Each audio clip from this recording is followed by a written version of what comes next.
All right, welcome to day 2 of the Advent calendar. I went ahead and got it out ahead of time for time purposes. And I'm kind of excited about this because I've only ever heard of Wemyss Malts because I've never been able to get one here in the US.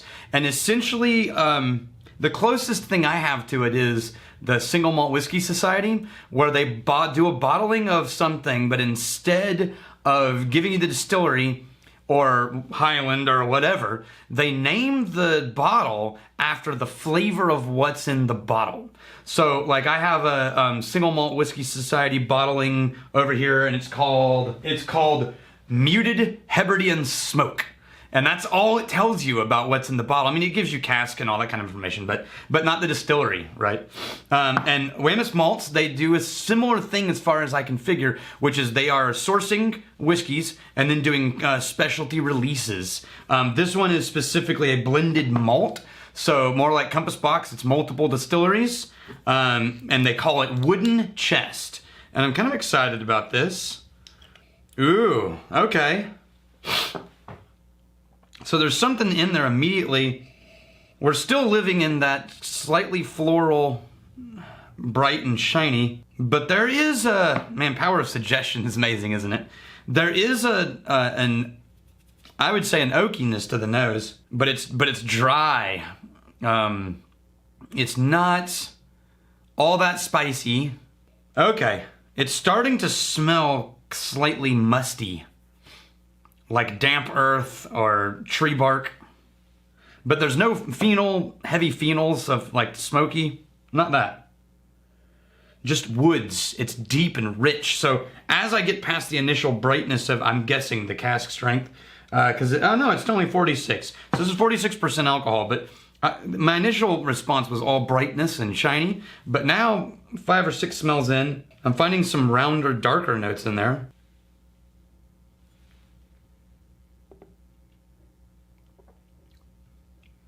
Oh, that's nice.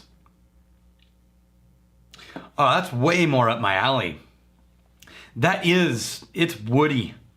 It is, man, it's deep, rich wood with this, it's still got some floral notes in there, but it's more fruity than floral. It's more stewed fruits, but not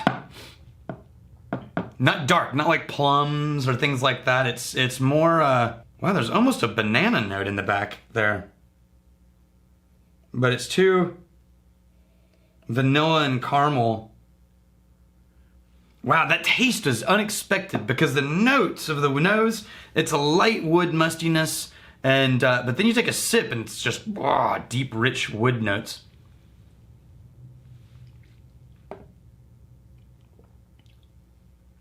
Man, I really like this one. Crap. I would go track down a bottle of this one. Well done, Wemyss. So I don't know which distilleries are in this one. Cool thing about Wemyss is their family history dates all the way back to John Haig. You remember the Haig grain whiskey is one of the dominant whiskey families in Scottish whiskey history, and with a history of blending. And originally, Haig, I think, used land from the Wemyss family around the castle for a distillery. That's how far back these lines are connected. Man, I'm gonna add a little bit of water, even though it's at 46. Now, I really wanted to do this sitting down in a throwback to the first year that I did this, but there's just no way to do it without totally changing the camera setup. And right now, our lives are so busy. We need to keep everything as simple as possible. So sorry if you missed the sitting at a table, but it's a little bit quieter. Oh, wow. You know, my first thought when I picked it up this time is it smells like Bunnahabhain 12, which is weird because I don't think maybe there's a sherry cask in here, but it's that unpeated, slightly musty, earthy note. But then it's immediately backfilled with all of those fruits.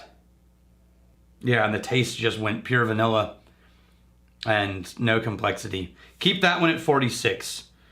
These guys just keep making good choices. All right. I like this one better before water. I like it better than yesterday. Looking forward to tomorrow. Until then, may your crazy stay this side of legal, and may you return before we have time to miss you.